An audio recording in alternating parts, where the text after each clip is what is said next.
Yes. Ya. Kembali lagi di Markas Podcast. Oke, Bung Adi. Ya, Timnas sudah memanggil pemain ya, Ya, Garuda benar. Calling ya kan. Garuda Calling. 32 pemain. 33 pemain ya. Nah, di situ ada pemain jadul kita nih. Ya, jadul, pemain lama. Jadi muka baru tapi orang lama. Muka baru orang lama. Dia muka baru tapi orang lama. Stefano Lillipali. Stefano Lillipali. Ya. Jadi Saya kira siapa? Jadi menurut Bung Adi, apa artinya Stefano Lillipali ini cocok nggak masuk di timnas yang sudah kategori mewah lah? Ya, di sini masuknya Stefano Lillipali kan ini perkiraan atau memang dapat dari sana saya info bahwa menjaga-jaga untuk Orat Mangun.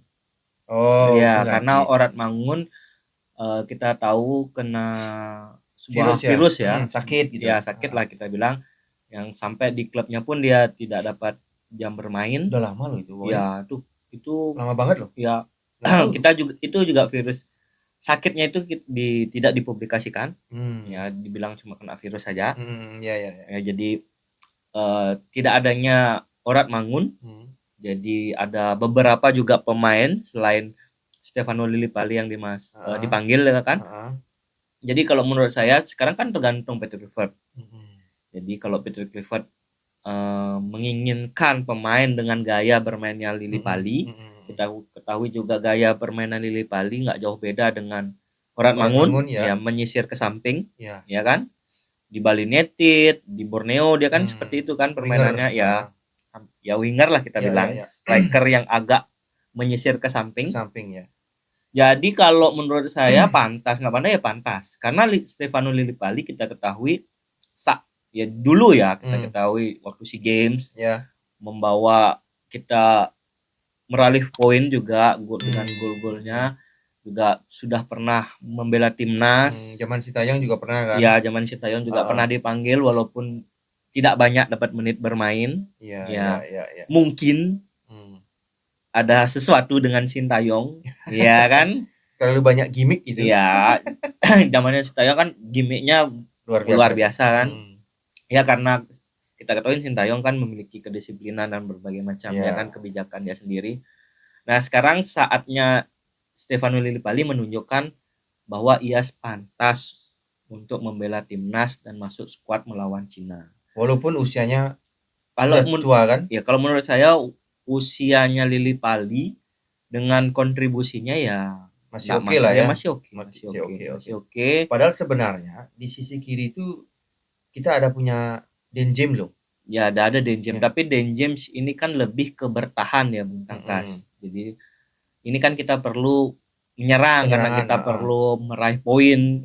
Lawannya juga Cina yang kita ya kalau kita bilang bisa lah untuk meraih poin dan merusak konsentrasinya pertahanan dari Cina. Nah, sosok seorang Stefano Lillipali ini kan kita butuhkan juga. Kita lihat juga Stefano Lillipali ini kan orang Belanda. Nah, itu juga. Jadi kalau masalah komunikasi kita bilang lagi kan sudah enak. Lagian pemain-pemain Indonesia juga pernah juga bermain dengan Stefano Lillipali. Ya, jadi komunikasi itu udah it's okay lah jadinya, jadi gampang jadinya. Tapi kalau chemistry belum tentu juga kan? Nah, kalau chemistry kan ini karena dia baru masuk. Ya kan cuma beberapa aja pemain dari timnas yang pernah bermain dengan dia, yang tahu gaya mainnya dia gitu. Jadi sekarang tinggal gimana Patrick Kluivert dan jajarannya kalau memang bisa memadukan kan? Kalau Lillipali ini pantas masuk ya. Jadi ya namanya pelatih timnas, kalau ada pemain baru ya harus cepat bisa beradaptasi. Ya. Menarik nih Bung Adi. Tadi masalah gimmick gitu kan. Sintayong kan penuh gimmick ini sebenarnya. Banyak pemain-pemain yang artinya dilepas karena tidak sesuai dengan aturannya dia kan. Saya berpikir Elkan Bagot, ya kan.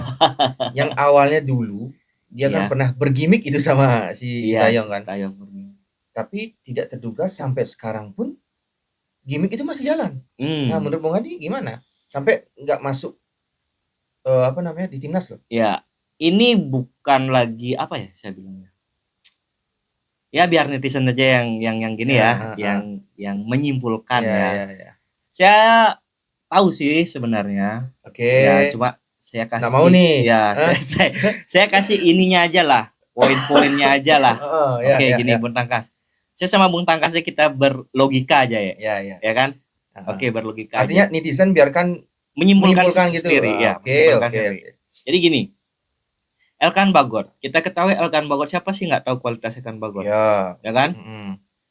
Main di Ipswich walaupun dipinjamkan, berkontribusi, dipinjamkan ke Blackpool berkontribusi kan? Dari Ipswich ya. Dan sangat berkontribusi. Dengar-dengar Blackpoolnya mau, tapi Elkan Bagotnya nggak mau diperpanjang, ya pingin lagi ke Ipswich kan? Ipswich. Nah, Elkan Bagot ada di Bali. Ya, oke. Ada di Bali. Ngapain? Ya kan? Ya kita nggak tahu ngapain ya kan? Liburan. Bisa jadi liburan, bisa jadi ya. Oke, lanjut. Terus tiba-tiba dari list Garuda Calling tidak ada. Tidak ada kan? Tidak dipanggil apa tidak mau dipanggil? Nah ini. Jangan langsung door gitu. Gitu, oke. Ya kan? Oke. Nanti kalau saya bilang to the point-nya nanti ini gimana? Biarin netizen yang nanti nggak tahu, nggak dikasih info lagi. Ya. Oke. Lanjut. Habis itu pastikan kita ketahui kualitas Elkan Bagot oke. Ya kan? Ya dibilang setaranya back-backnya kita bisa lah, setara lah kita bilang. Di atas Liga 1. Ya, di atas Liga 1. Oke. Terus muncul dari timnas, pengurus timnas, bahwa Elkan Bagot ini fokus ke klub. Klub udah libur Bung Tangkas. Iya, itu. Klub udah libur, ya kan? Terus saat ini klub dipanggil. Sudah libur kan. Oke, dia ke Bali. Nggak dipanggil juga. Udah ada jawabannya itu. Apa? Dari siapa itu sebenarnya yang nggak dipanggilnya, dari siapa itu sebenarnya? Ya kan? Apa dari PSSI-nya emang tidak manggil? Memang benar-benar pure tidak manggil. Atau Elkannya atau Patrick Kluivert-nya tidak mau? Oke. Kalau saya nanya sama Bung Tangkas, Patrick Kluivert kira-kira nggak mau nggak? Mau lah. Kan sempat dihubungi dulu. Iya kan? Mau nggak? Kalau pasti menurut saya ya. Ya pasti mau. Oke. Artinya PSSI dengan Elkan Bagot silahkan disimpulkan. Oke. Silahkan disimpulkan. Susah ya? Iya. Mungkin mungkin perlu ada sesuatu yang benar-benar harus jalan tengah itu harus ada. Ya kesikap dewasaan dua pihak. Ya. Ada yang mau mengalah harus ada yang salah satu. Ada yang padahal ya. Ya, kan kalau PSSI enggak mau bilang begini gitu. PSSI itu bijak juga, kita nggak bijak. Karena dia bilangnya klubnya tidak mau. Dia mau fokus ke klubnya. Oke. Sedangkan sekarang libur. Kompetisi sudah berakhir. Libur. Klub apa yang dipentingkan? Ya. Jadi harus tinggalkan ego masing-masing. Nah, benar. Harus ada yang mau mengalah. Ya, kalau mau memang benar-benar mau lurus, ya harus gitu. Harus ada yang ngalah, harus dibicarakan baik-baik. Kira-kira yang mengalah harus siapa? Ya biarin netizen yang nyimpulin nanti. Oke. Saya enggak mau nanti dibilang, wah ini nih, wah ini nih. Ya, enggak mau. Iya benar. Tuh. Padahal saya teman-teman saya yang gimana teman-teman di luar saya, karena saya dari awal podcast di sini saya sering kan Elkan Bagot gitu aja kan. Karena saya senang sama Elkan Bagot karena dia yang membawa dari awal lah bilang lah pemain naturalisasi. Saya bilang dari zamannya SD yang harusnya bareng sampai detik ini gitu loh. Iya sih. Mads Hilgers padahal cedera. Ya kan mestinya. Iya, Mads Hilgers cedera, Kevin Dijk lagi. Ya artinya masih pemulihan. Ya sebenarnya kan posisi yang tepat itu adalah Mads Hilgers kan? Mads Hilgers di tiga back ini. Oke lah dia di mana aja kan, di Mads Hilgers atau si Hubner atau Rizky ataupun J. Itu kan sama posisinya dengan Bagot. Saya lihat karena saya senang Elkan Bagot, kenapa postur tubuh baik banget, dari bola-bola atas pasti aman banget. Penyerangan pada saat servis bola itu karena kan cuma kelemahan dia adalah speed. Oke. Ya itu aja kelemahannya dia. Nah, saya balik lagi, saya tanya teman-teman saya yang di sana, gimana nih Elkan Bagot? Aduh, begini. Nah, makanya saya, gimana nih gitu. Saya benar dari awal udah tahu bahwa nggak masuk list. Oh gitu ya. Langsung gembor-gembornya. Saya kok Elkan Bagot tumben nih. Ini sebenarnya Elkan Bagot ini buat viral seluruh Indonesia ini. Se-Indonesia. Iya. Padahal kan kemarin di Bali kan? Ya. Di Bali pun susah loh ngubungin Elkan Bagot. Artinya hotelnya di privat banget ya. Cuma orang-orang tertentu aja yang bisa. Sama Marcelino. Sama Asnawi. Iya. Iya kan? Privat banget. Mungkin Asnawi dan Marcelino juga menutupi kan? Pastilah, ini kan nggak mau di permasalahannya mereka saling bertemu ya pastilah ya. Cuman ya mungkin tidak ada foto-foto atau mungkin tidak ada update di sosial media masing-masing kan. Tapi orang-orang pada tahu dia Bagot di sini. Tahu. Ada teman saya kok foto sama Elkan Bagot. Itulah yang buat viral. Dia ke Bali, jadi membuat warga netizen kita yang di Indonesia ini kan masih berpikir wah ini masuk nih, masuk nih. Saya aja kan? Berpikir gitu awal, udah ke Bali nih gitu saya pikir kan, udah ke Bali nih, masuk nih Elkan Bagot saya gitu. Udah baik kan? Nih gitu kan. Udah senang nih saya, Elkan Bagot udah datang di Bali, ikut isi nih saya gitu kan, udah ikut isi nih. Walaupun teman-teman yang lain kan belum, Oleh kan sudah, Oleh baru, Oleh baru-baru ini kan, ikut isi dah ini. Tapi ternyata setelah keluar list paginya, beneran dibilang saya gitu, beneran ini dibilang nggak masuk gitu. Gak ada Bagot. Iya nggak ada Bagot nih gimana nih gitu. Akhirnya besoknya saya tanya teman-teman lagi, kenapa Bagot nih? Ya begitulah. Ya gini. Susah sih, aduh. Ya udah, yang pasti saran saya secara pribadi ya, tinggalkanlah ego, ya kan, jalinlah komunikasi. Salah satu harus yang penting kan gini sekarang, janganlah mempermasalahkan Elkan Bagot tidak dipanggil timnas atau gimana gitu. Yang penting timnasnya dulu lah. Oh iya pasti. Ya timnas dulu, jangan sampai hilang konsentrasi gara-gara Bagot atau gara-gara ada pemain lain lagi ada masalah.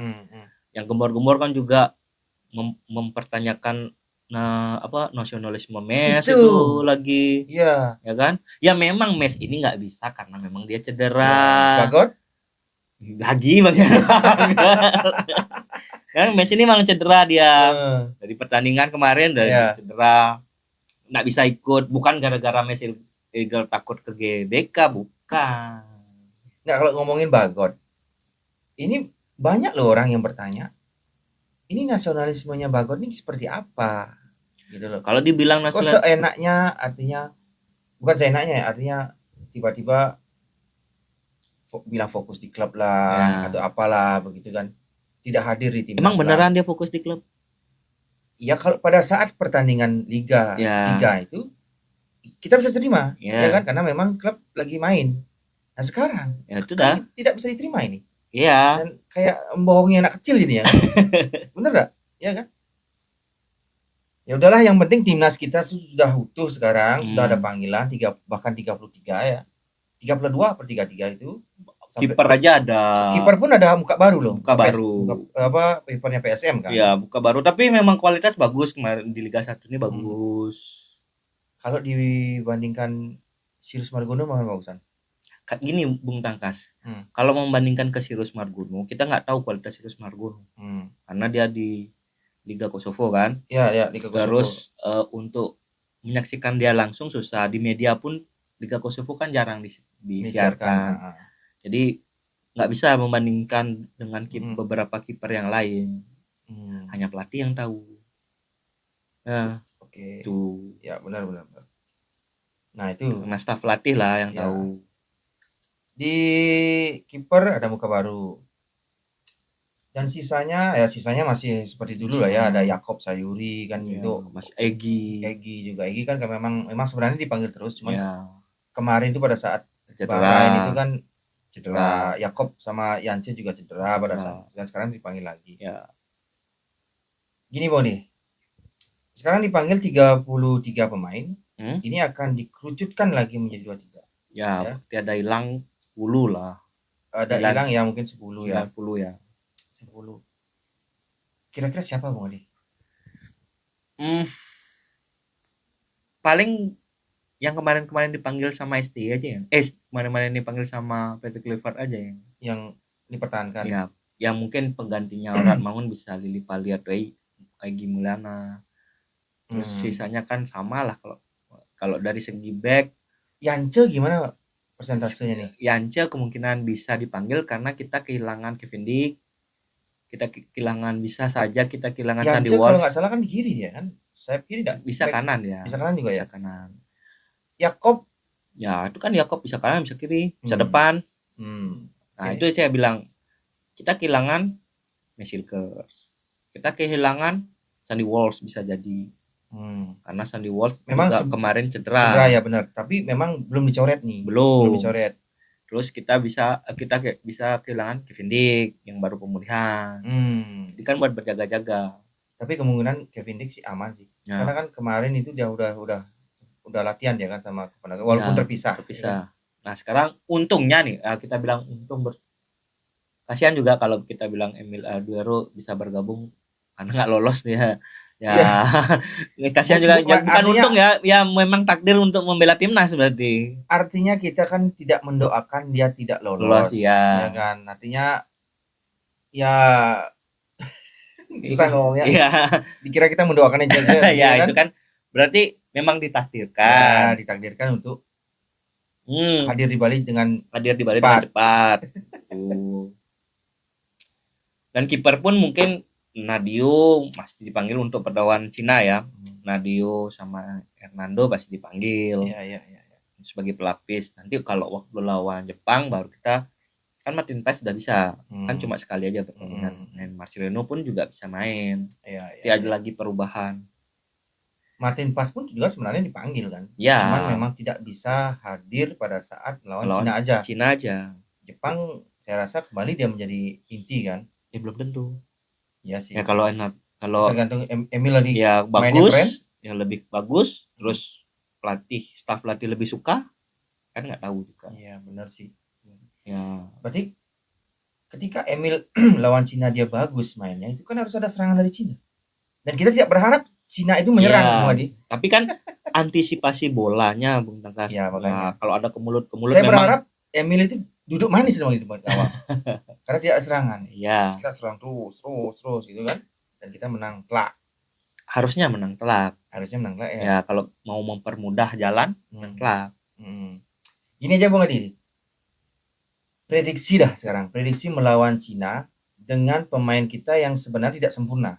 Ya, kita kan tidak ada Marcelino. Di setiap lini kayaknya ada yang hilang. Benar. Ya. Di setiap posisi atau lini ada yang hilang. Depan Rat Mangun hilang. Ya kan di tengah ada Marcelino hilang. Di belakang banyak. Kiper Paes hilang. Jadi dengan kekurangan itu prediksi Bung Adi seperti apa? Kalau lawan Cina ya? Ya, kalau menurut saya lawan Cina walaupun kita kekurangan kan kita punya pelapis yang hampir sebanding. Ya, hampir sebanding kan ya. Yang saya gawatnya itu nanti J yang hilang. J sudah membawa kartu kuning satu. Kartu kuning. Lawan Jepang takutnya hilang. Iya, takutnya sih. Memang harus berhati-hati sih J. Harus main bersih itu dia. Itu walaupun keras tapi bersih gitu. Kalau di tengah Bung Adi, di tengah ini kan Marcelino ini sangat Nah, ini menarik nih, Marcelino nggak kan? ada sebab penggantinya gitu kan. Nah, kalau saya bisa jadi ini mungkin ya. Ya artinya menurut opini Bung Adi lah. Ya boleh-boleh aja. Saya. Jadi bisa aja memainkan 3 gelandang secara gelandang sejajar. Jadi ada Pelupesi, Ivan Jenner, dan Tom Haye. Bisa jadi. Oke, berarti yang gitu. Gelandang serangnya siapa? Jadi gelandang serangnya bisa jadi Ivan Jenner. Ivan Jenner? Oh, apa Tom Haye? Tom Haye dia pasti tetap kayak gaya mainnya Pirlo. Pengangkut air. Iya. Oke. Jadi kalau gitu skemanya, jadi pasti lini tengahnya kita yang akan berkontribusi secara maksimal. Iya. Ya kan?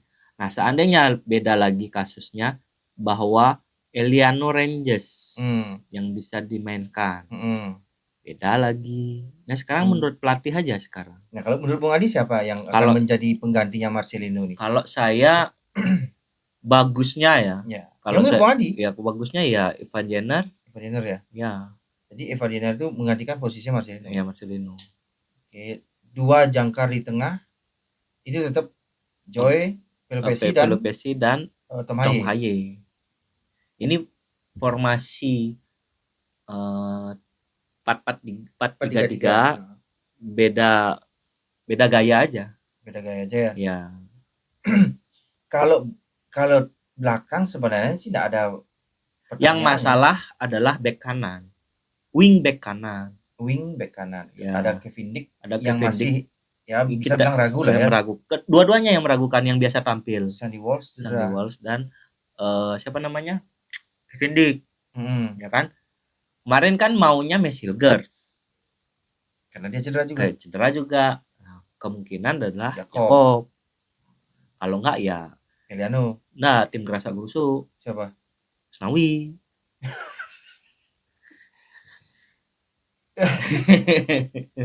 Asnawi itu Asnawi juga main ngaco ya waktu lawan Cina. Oh iya, ngaco juga waktu lawan Cina. Yang kita kalah 2-1. Iya. Dia kan main pada saat dia jadi kapten tiba-tiba kan waktu itu. Ya waktu itu. Ya, benar. Bukan ngaco, lagi underperform lah kata halusnya. Underperform. Kasarnya ngaco. Kalau saya mendingan Jakob ya. Karena jadi ada sempat dulu si Sintayong itu memasang Eliano pernah waktu lawan Bahrain. Dan di klubnya akhir-akhir ini dia jadi inti dan posisinya itu baru lagi kemarin Bung Tangkas. Apa itu? Baru 2 pertandingan kemarin terakhir dia enggak di posisi, dia agak ke depan. Ke depan ya. Dan terus inti kan? Ya, inti. Akhir-akhir ini terus inti dia kan? Inti. Dan ratingnya cukup bagus kan? Lumayan kan? Makanya. Yang rating bagus konstan tuh cuma dari saya tonton ya. Setelah menjelang selesai pertandingan terakhir melawan Bahrain di klubnya, yang konstan itu cuma Tom Haye.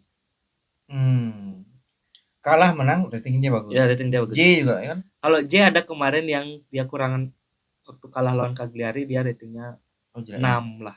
6 ya? Iya. Itu kalau menang lawan Cagliari itu beres sudah ya? Beres. Enggak apa namanya? Ini masuk lagi Jonado beres. Masuk lagi. Dan harus ketemu Juve lagi nih. Juve pun nyari menang dia biar lolos ke UCL. UCL ya? Iya. Ya sudahlah, yang penting kan setelah ini udah banyak. Setelah itu pasti banyak yang nawar. Udah ada yang nawar, tinggal dia mutusin. Ya sekarang mungkin belum ada keputusan karena dia masih fokus kan untuk menang lawan Juve kan. Pasti dia kalau degradasi kemungkinan besar pindah dia, walaupun dia ban kapten. Banyak juga klub-klub hebat kan yang minta banyak dia. Dan klub-klub besar lagi. Iya. Klub-klub besar Italia yang banyak. Dan dia merekomendasikan penggantinya dia adalah Rizky Ridho di Venezia, walaupun terdegradasi Venezia kan. Masalah? Ya sih nggak masalah sih. Jadi bisa kan ketemu sama siapa namanya, Emil mungkin kalau masih di Como, masih di Palermo. Kemungkinan balik lagi karena Pepe Reina pensiun. Oh, keren. Berarti ya mudah-mudahan dia jadi inti di sana. Ya. Tapi dia bersaing dengan lagi 2 kiper muda juga.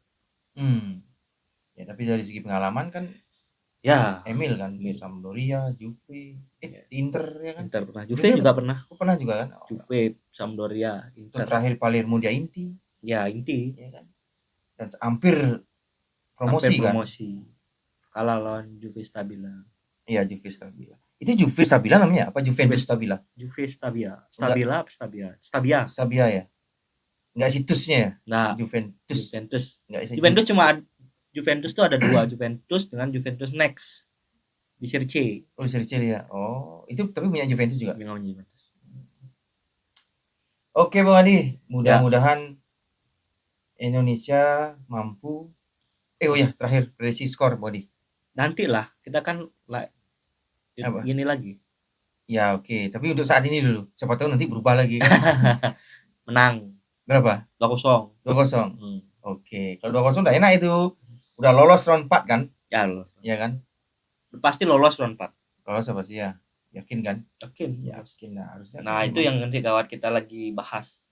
Round 4 itu milik kita lah, saya bilang diubah.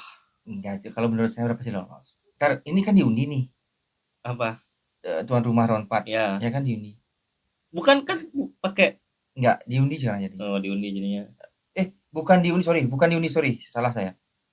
Tapi setiap klub yang masuk itu boleh bidding. Iya, boleh bidding itu maksudnya. Makanya saya kok bisa bidding. Dia ikut ngebid. Kalau bidding menang. Ayo bidding. Kalau bidding di GBK. Dan kalau sudah di GBK main,